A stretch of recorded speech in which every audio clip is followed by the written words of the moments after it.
Hi everyone. Good evening. We're in for a real treat tonight. We have Esme. She was a nursing sister. She also lectured at a nursing college. She is in health for 30 years already, and she really knows what she's talking about. She raised, I think, 4 kids and a lot of grandkids. So she's really very qualified to speak about this topic. So Esme, over to you. Thank you, Barbara. Thank you, everybody. Thank you for my 4 kids and my 7 grandchildren. So I think I can talk about children's health. I've been nursing and I'm a registered nurse, registered midwife. So I have delivered babies and I've nursed them and I raised with my husband our own 4 kids. And sorry for that. Um, we joined Neolife in 1995. September this year, we will be 30 years in the business. And I'm going to tell you a little bit about children's health.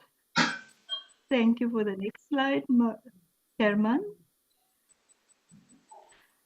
Children, there's just something about the ages and stages of development. The definition of a child occurs over time. The periods of development, like prenatal period from conception to birth, infancy and toddlerhood up to 2 years. Then early childhood is 2 to 6 years. Middle childhood is 6 to 12 years. And believe it or not, adolescents 12 to 19 are still children. So the next slide will tell us about the child development stages, which the first one where you touch and you feel and you put everything in your mouth as a child, and that's the sensory motor stages where they discover and taste and smell and all that. And then 2 to 7 years is the pre-operational stage where they start doing all the activities of writing and drawing and pasting and so on. 7 to 11 years is concrete operational stage where they can build things. They can, even today, our children of 2 can build already like big puzzles and construction things. So that is so beautiful to see what they can do. 11 years and through to adulthood is the formal operational stage where you know you have somebody that can do a lot of things. Mostly they can help themselves. They can even at that stage make their own breakfast, a lovely sandwich, or even help with the meals. The next one. The World Health Organization, is there more on that one, Herman? I think you have, yeah.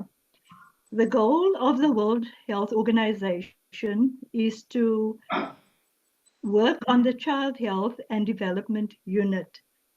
And it is the end result of that is to prevent child deaths, especially in the years from birth to 9 years, because those are the years where the children get very sick and often they don't get the proper treatment. And we have a big percentage of our kids dying because of malnutrition and undiagnosed or misdiagnosed things, and preventable child deaths, but they don't get the proper treatment.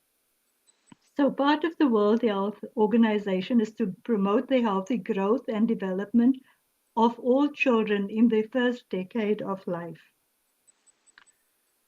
And then the Child Health Development Unit, also called CHD, leads the development of and guidelines and coordination of activities to prevent and manage common childhood illnesses. And they address mainly the malnutrition and promote children's development.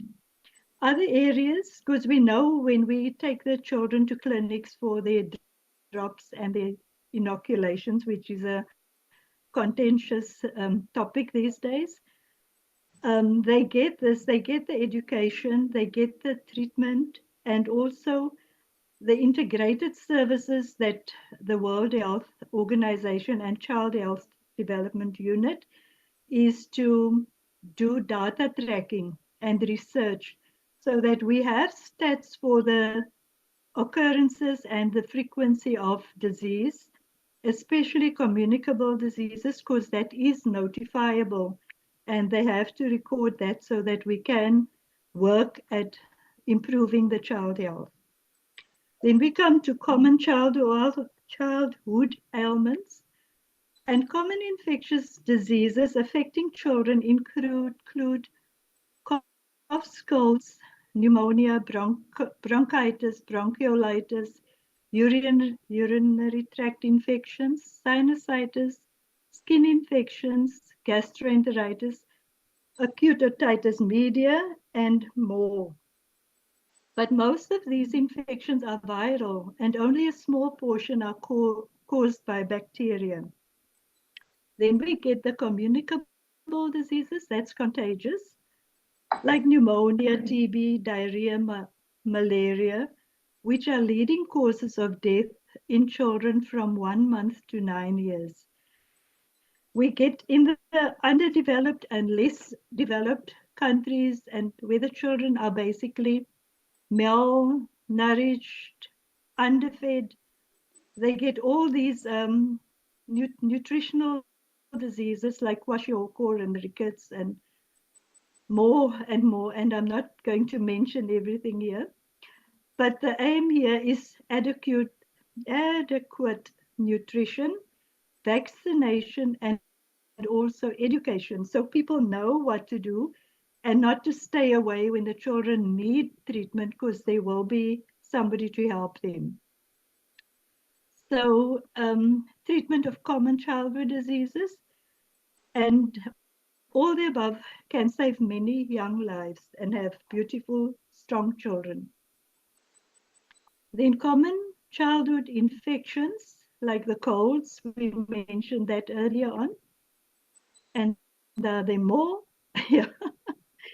Common colds, the upper respiratory tract infection, are one of the most common and frequent childhood illnesses. And the upper respiratory infections commonly occur in children under the age of 2.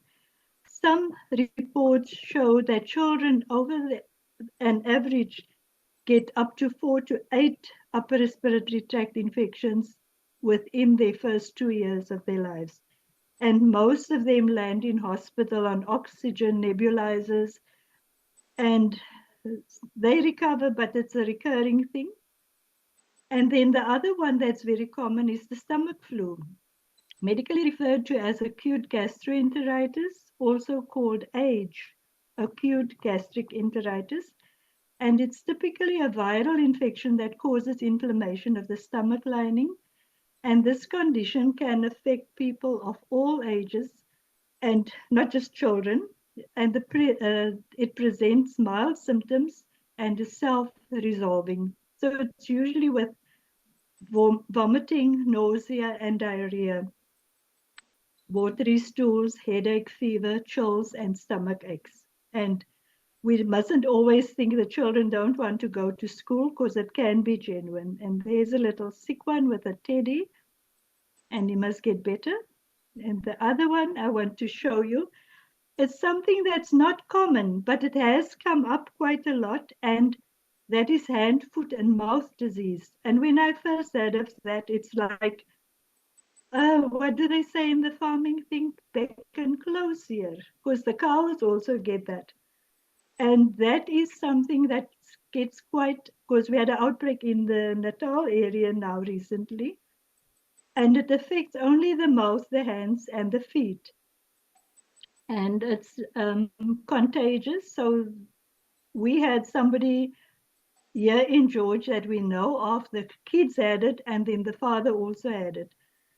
So the cause of this is most commonly a virus, and it's caused by the Coxsackie virus.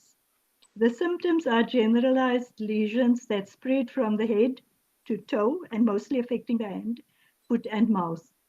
and it differentiates from the other rashes like measles because it only affects those areas, not the trunk.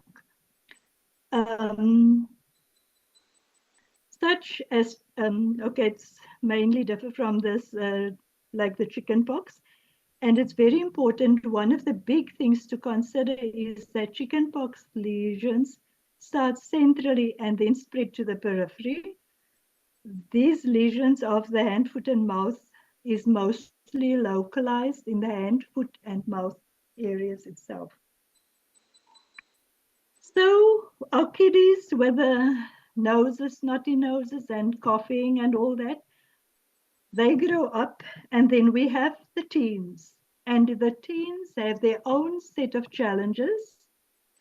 They grow like weeds, they eat like monsters, they just absorb everything that's in their way. But they grow so fast, and we get different challenges as the kids grow. So, growth spurts, hormones, moodiness, they have character changes, and they just get upset for nothing and all that mood swings. Then they get the problem of acne, and that in itself cause a problem of they're very self-aware, they're very self-conscious, and then they get shy and they shy away from company, and they just generally have a challenge with that. The next slide will tell us a little bit about childhood mental health, which can also follow up on what I just said about the changes and the growing and where you have to adapt to new schools and all that. And then the childhood mental health is so important, as important as the physical wellness. Because we have to look at that and not just say, oh, their children are growing, they're full of nonsense, and the terrible twos. Terrible twos does happen. It's a lot of things happening there. But then as they get older, they get cheeky, they answer back, they don't want you to help them, and sometimes very demanding and wanting more um, information or help from you, and they don't know how to say it. Um, Change in behavior. Sometimes they get withdrawn, they get sad, they have eating disorders, or just fussy eating and funny habits and sleep patterns, like they don't want to go sleep or they sleep too much or all that. But all of that can be as a result of so many things because our world is changing day by day. We look at social media, children are constantly getting information and they think they have to do the same thing as the others, or they don't agree, but they don't know how to tell them that they don't agree. Then there's cyberbullying, and that has caused a lot of suicides because children really go through so much stress and pressure, and we have to be constantly on the lookout for that and how we can identify and help them. Peer pressure. You have to do this, otherwise you're not part of the group, you're not part of that. It's the styles, the clothes, the in thing, the music, everything. There's a lot. My kids are grown. I'm still waiting for the second generation to go through that. And then sometimes the home conditions. There could be a problem with single parents or even married couples having problems, and the children are affected by that. So that's a story on its own. Then conflict. If you don't agree with things and you stand out, you voice your opinion, you're not favorite, one of the favorite people there. But conflict, then violence. People do really, apart from bullying, they physically, violently attack each other at schools and outside, and even in public communities. People are just having, even our teenagers are driving already, and there's road rage and all these things, and people don't always talk. That is one thing of communication. We can do a lot of good, and our tongue is mightier than the sword. So if people learn to talk and communicate more, then I think we can have half of the problem solved. We have terrorism, we have wars ongoing. If you switch on the TV, it's all over the world. Natural disasters and many, many more things. When it comes to genetic stresses, some of our kids are not equally um, clever. I wanted to, for a lack of a better word, but some are like handicapped in that way, either academically or physically in sports, and then that can cause a lot of stress. Homework and overload. We know the little ones, the big ones are trying to cope, the little ones are learning to cope here. So, but it can be heavy because the workload for even the grade ones are heavy. And they have to do with a lot of things, but then there's a bright side. Our little grandson, the youngest son, is 3 and he just plays rugby now. And they have special professional coaches at the creches, which is a highlight and such a good thing because not all the schools have sport and apart from swimming and that. And he's very chuffed that he can play rugby now. And we get the photos every time. Then there's another big thing, the sexual harassment. It happens with kiddies, with everything. We're all aware of porn, and it starts with very young, and kids are harassed, and then we get teenage pregnancies, which are a very real thing, especially in South Africa.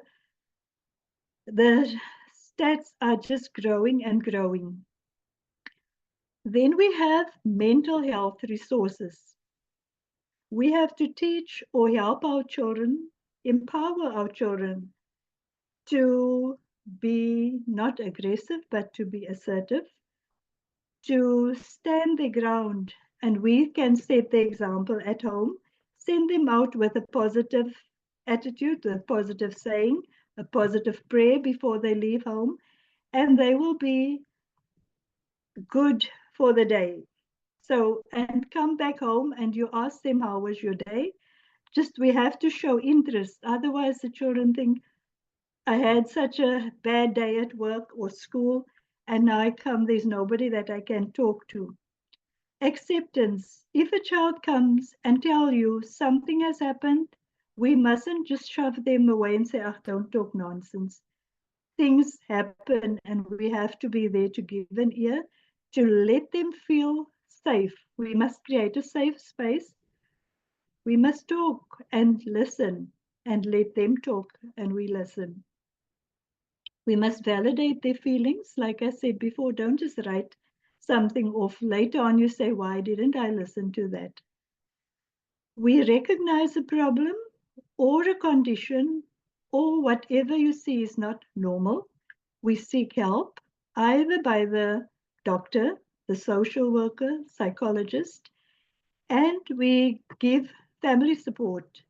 So that in all can help the children to feel stronger.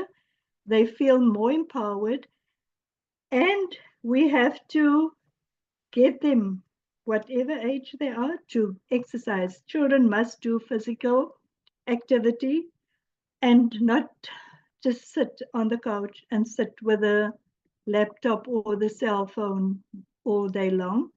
They have to be physical, even if it's just walking or jumping on a trampoline or something. Get enough sleep, quality sleep without the cell phone next to them. The diet is so vital. We are going through the things where we cook and we eat, and the, the tendency today is take out meals, and fast foods, and often it's nothing good for the body. So the diet is very important. Good green veggies, fruit, and meat. The protein can be there, but we have to do the exercise. If we look at the pyramid, the health pyramid, all that must be taken care of. And then we have to discipline our children. If they do something wrong, they must be it must be addressed. We have to apply tough love in some instances, not just say, okay, it's okay, and then they do it again, and then things go wrong, and we lost out on that. And then consistency and have a balance. Not one day you do this, next day you say, okay, you can get away with that. And then they should know that consequences for every action, they will be having consequences, and we will give them, we will have responsibility, and we share that with them. Addressing the problem by supporting the immune system. And here I'm just going to mention a few of the products that we as children and adults and children of all ages can start using to make their bodies stronger. The Pro Vitality Pack, which is our 4 best products that we can get into our bodies. It's the carotenoid, 3-in, salmon oil, and multi. And these products help to fill the gap between what people consume daily and what their bodies require. It contains all 52 of the 59 nutrient families. It is the foundation for lifelong vitality and health, supports antioxidant protection and hormone and brain function. There's our teens coming in again. It fights fatigue. It keeps your skin, hair, and nails healthy. And that's half of the problems that we mentioned earlier on has been taken care of. It improves vision, focus, and memory. And that's why it is so good for even our school kids, the seniors, to have this. That is just the product that I mentioned now with a shake, which is a fantastic meal replacement. The next slide will show how we can benefit from the whole grains of the 3-in. It supplies the whole grain lipids and sterols missing from our diet, which was lost during grain processing.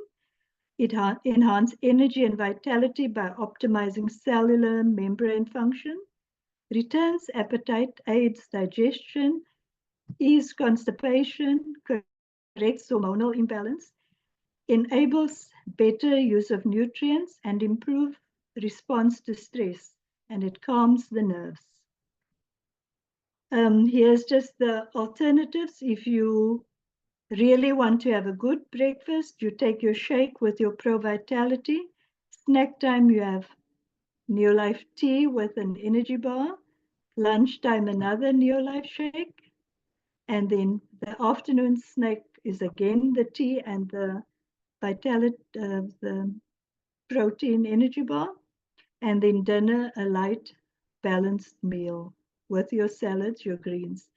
For the children, the little ones who can't swallow the big tablets, we have the Liquivite, the Vita Squares, and VitaGuard, which are great. It takes away all the colds and flus. It makes you energetic, and you can run with that ball if you play rugby.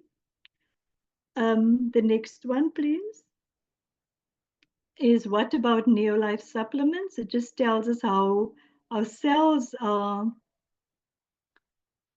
renewed and just made healthier so that our body and our systems, everything can be functioning 100%. And again, it comes up with a balance the hormones. That's our 3-in. Balance the thyroid and supports adrenals. So the fatigue and all that is like minimized. The cellular energy again, and it improves chronic fatigue and aid nerve transmission and brain activity. I'm not going to read that last one. If we can go to the next slide. Okay, that is cut in half there. And that is the salmon oil, which is again helping us with a healthy heart, avoids arthritis and joint pains. And with our children growing so big and strong, they sometimes do have joint pains with the growth of the extremities moving like by the inch every day. It improves memory and brain health. It assists and helps children with attention deficit disorders. It helps with migraines and headaches and better vision, and it reduces depression. I think there's another one, Herman. The criteria for choosing a good supplement, and there you run past me, the criteria. Made from human, our Neolife products are made from human natural whole foods, and it's produced under a pharmaceutical license. So the company has done clinical trials and it is published in peer review medical journals, and we know we have great products. And then just closing off here, it says, children are our future. Give them the best conditions for a bright and vital future. And they write, and they're sitting with their Vita squares next to them. The disclaimer says here, all information in this presentation is for educational purposes. We do not diagnose or prescribe, and we are not doctors. If you are on any prescribed medications, do not stop it before you have discussed it with your physician or healthcare provider. Thank you for attending the talk. Let's keep our children safe and enjoy vibrant health. Thank you.